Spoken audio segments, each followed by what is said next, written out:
Hi, I'm Mason. Today, we're gonna make fireworks in a jar.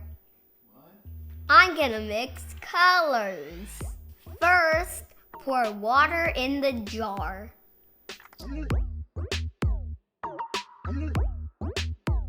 Next, get some vegetable oil. Next, add food coloring. I'm gonna stir it up.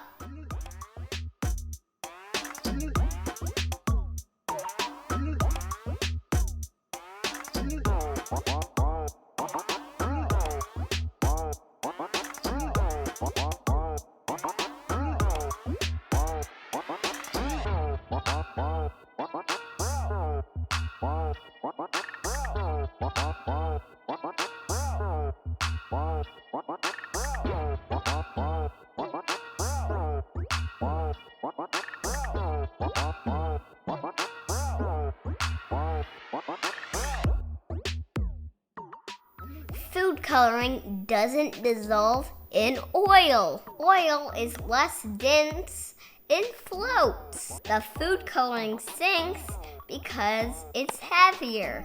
That makes it look like fireworks. Thanks for watching!